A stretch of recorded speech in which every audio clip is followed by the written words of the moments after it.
Hello guys, welcome back to IIT mind power.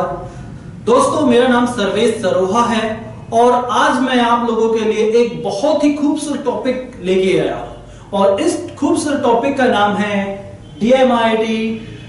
DMIT stands for dermatoglyphics multiple intelligence test. दोस्तों, हो सकता है कि आपने कहीं ना कहीं इस टेस्ट को सुना हो, इसके बारे में सुना हो, या आपने टेस्ट कराया हो, इसके बेनिफिट्स के बारे में आपको पता होगा। जिनको इस टॉपिक के बारे में नहीं पता, वो इस वीडियो को देख के काफी हद तक इस टॉपिक को अच्छे से, इस टेस्ट के बारे में जानकारी ले सकता है। अब देखते हैं कि थोड़ा सा इस टॉपिक को आगे हम डिस्कस करेंगे, लेकिन इससे पहले कुछ बातें मैं आपसे थोड़ा सा डिस्कस करना चाहूंगा। उन बातों के बारे में भी आपको ना पता हो। जैसे, क्या आपको पता है कि खाली इंडिया के अंदर ही करीबन 12,000 स्टूडेंट साल के अंदर सुसाइड कर लेते हैं? क्या आपको इस बात के बारे में पता है? लेकिन वो सुसाइड करते क्यों? उनका रीजन, जब कभी आपने मीडिया के बारे में, मीडिया में भी आपने कभी देखा होगा कि इतने स्टूडेंट्स वो मीडिया के अंदर इन चीजों को दिखाया जाता है, तो वो भी इसका रीजन यही बताते हैं कि उन्होंने सुसाइड किया था एग्जाम के स्ट्रेस की वजह से। बहुत बार आपने ये भी सुना होगा कि बहुत सारे स्टूडेंट अपने लाइफ में किसी करियर को चूज करते हैं, किसी फील्ड को चूज करते हैं, लेकिन वो बिना उस डिग्री को पूरा किए बीच में ही ड्रॉप कर देते हैं। क्या आपने इन चीजों के बारे में कभी रीजन के बारे में पता किया है कि इसका रीजन क्या है? क्या है इसका रीजन? क्या आपके पास जवाब है दोस्तों? शायद ना हो। बहुत सारी बातें हैं जो आपको अपने बारे में भी नहीं पता होगी,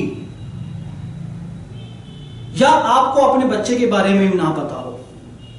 जैसे मैं बात करूं, क्या आपको पता है कि एक टाइप की इंटेलिजेंसी होती है? शायद ना पता हो। अभी तक हम यही समझते आ रहे थे कि मैथ एक इंटेलिजेंसी है, कि जो बच्चा मैथ में इंटेलिजेंट है उसको हम इंटेलिजेंसी में काउंट करते थे। लेकिन डॉक्टर हॉवर्ड गार्डन ने इस चीज को पूरे अच्छे से रिसर्च किया और बहुत लंबे टाइम करने के बाद उन्हें पूरे वर्ल्ड लेवल पे इसको इंट्रोड्यूस किया कि खाली एक ही मैथ इंटेलिजेंसी नहीं है, उसके अलावा भी 7 इंटेलिजेंसी और है। टोटल आपकी 8 इंटेलिजेंसी उन्होंने इंट्रोड्यूस की। और आपका बच्चा किस इंटेलिजेंट को लाइक करता है, क्या आपको इस बारे में पता है? आपका बच्चा किस इंटेलिजेंटी के अंदर सबसे ज्यादा परफॉर्म कर रहा है, क्या आपको उस बारे में पता है? एक बार सोच के देखो अपने बच्चे के बारे में। क्या आपको पता है कि 8 टाइप की इंटेलिजेंसी में आपका बच्चा किस चीज को लाइक कर रहा है? क्या आपको अपने बच्चे का पता है कि वो किस चीज में सबसे ज्यादा स्ट्रांग है और किस चीज में सबसे ज्यादा वीक है? ये भी आपको ना पता हो। क्या आपको पता है कि मेरे बच्चे का वीक पॉइंट क्या है? क्या आपको पता है कि आपका बच्चा किस सब्जेक्ट में सबसे ज्यादा स्ट्रांग है और किस सब्जेक्ट में सबसे ज्यादा वीक है? क्या यह बात आपको पता है? मैं भी ये बात भी ना पता हो। दोस्तों, ऐसी बहुत सारी बातें हैं जो हमें अपने बच्चों के बारे में नहीं पता। क्या आपको आपके बच्चे के इंटरेस्ट के बारे में पता है? क्या आपको यह पता है कि मेरा बच्चा किस फील्ड में सबसे ज्यादा अच्छा परफॉर्म करेगा? वो एक इंजीनियर बनेगा, वो एक डॉक्टर बनेगा, वो एक बिजनेसमैन बनेगा, वो एक अच्छा टीचर बनेगा? क्या आपको इस बात के बारे में पता है दोस्त? नहीं पता होगा। सबसे बड़ी प्रॉब्लम यही है कि हमें अपने बच्चे का पता ही नहीं है कि वो आने वाले 10 साल में किस करियर में सबसे ज्यादा परफॉर्म कर पाएगा। हमें इसका जवाब हमारे पास नहीं है, ना आपके पास है, ना आपके बच्चे के पास है। क्या आपको अपने बच्चे की एबिलिटी का पता है? क्या आपको अपने बच्चे की पोटेंशियल का पता है? मैं भी ना पता हो। तो ऐसी बहुत चीजें हैं जो हमें पता नहीं है, लेकिन हमें पता होनी जरूरी है, तभी जाके हम अपने बच्चे का अच्छा भविष्य तैयार कर सकते हैं। और इन सभी क्वेश्चन का आंसर क्या है, हमें ये चीजें पता कहां से चलेगी? ये पता चलेगी हमें DMIT टेस्ट से। डॉक्टर हावर्ड गार्डन ने इस खूबसूरत चीज को बनाया और पब्लिकली इस चीज को दिया कि आज हम साइंस का इस्तेमाल करके काफी हद तक बहुत कुछ जान सकते हैं। दोस्तों, ये कोई ज्योतिष ज्ञान नहीं है, मैं किसी ज्योतिष एस्ट्रोलॉजी की बात नहीं कर रहा हूं, ये पूरा साइंटिफिक प्रूफ करके चीजों के बारे में ही मैं आपको बता रहा हूं कि एस्ट्रोलॉजी अलग है, DMIT टेस्ट अलग है। दोस्तों, DMIT टेस्ट जो बनाया गया है वो प्रॉपरली आपके फिंगरप्रिंट्स के बेस पे है। इसमें प्रोसेस क्या है कि DMIT टेस्ट जो बनता है या जो कराया जाता है उसका सिस्टम क्या है?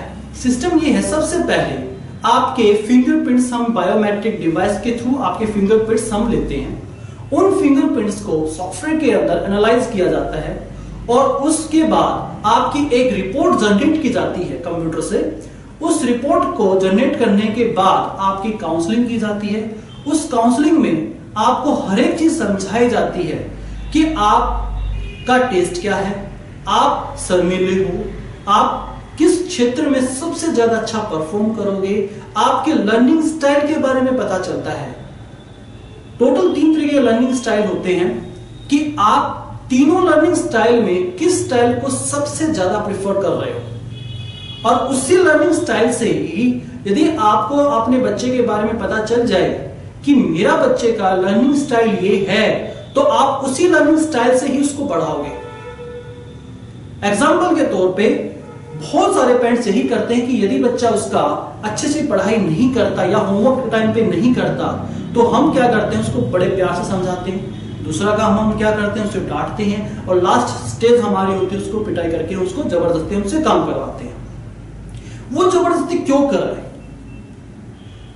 यदि आपको यह पता चल जाए कि मेरे बच्चे का लर्निंग स्टाइल ये है कि ये सबसे ज्यादा इस स्टाइल से सीख के ही उस चीज को याद कर सकता है और इंटरेस्ट के साथ याद करेगा, तो फिर देखो आप अपने बच्चे पे उसी तरीके से वर्क करोगे।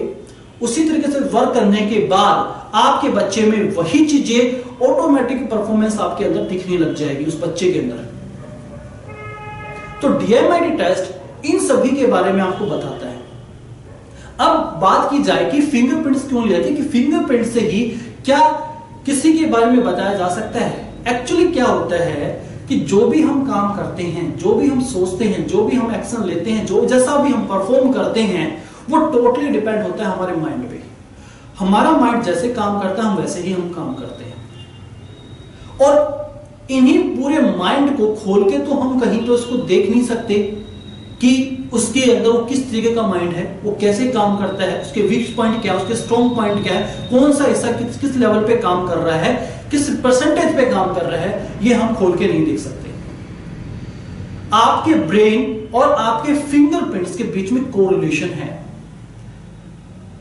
जब बच्चा छोटा होता है, करीबन 5 to 6 वीक में जब बच्चे के अंदर उसका ब्रेन डेवलप होता है, साथ के साथ जब जिस स्टेज पे आपका ब्रेन डेवलप होता है उसी टाइम पे ही आपके फिंगरप्रिंट डेवलप होने स्टार्ट हो जाते हैं। तो दोनों का काम एक साथ स्टार्ट होता है, इन दोनों के बीच में कोरिलेशन है और इसी वजह से ही हम आपके फिंगरप्रिंट्स एनालाइज करते हैं। फिंगरप्रिंट्स को लिया जाता है, उनको एनालाइज किया जाता है, उसके बाद आपकी रिपोर्ट बनाई जाती है।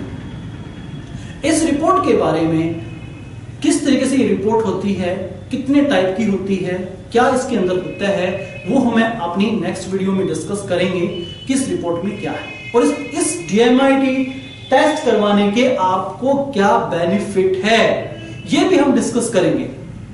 आज इस वीडियो में हमने इतना सीखा कि हमें बहुत सारी बातों का नहीं पता और इन सभी बातों का पता ना होने से कहीं ना कहीं लाइफ में हमें बहुत सारी प्रॉब्लम फेस करना पड़ता है।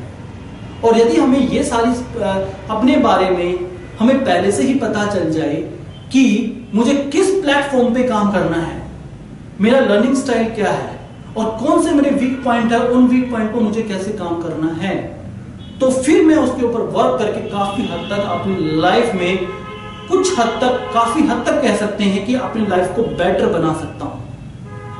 और बेटर बनाने के लिए आपको DMID टेस्ट कराना जरूरी है। और मैं सभी को रिकमेंड करता हूं कि आप अपनी लाइफ में DMID टेस्ट जरूर कराएं और इस DMID टेस्ट का बेनिफिट उठाएं और इसकी जो गाइडलाइंस है, जो इसमें दिया गया है, उसी चीज के ऊपर आप काम करें। तो हमारी जो नेक्स्ट वीडियो है, उस नेक्स्ट वीडियो में हम थोड़ा सा डिस्कस करेंगे, थोड़ा डिटेल से जानेंगे कि DMID टेस्ट है क्या, उसके बेनिफिट क्या है। इस वीडियो में दोस्तों इतना ही। Thank you so much.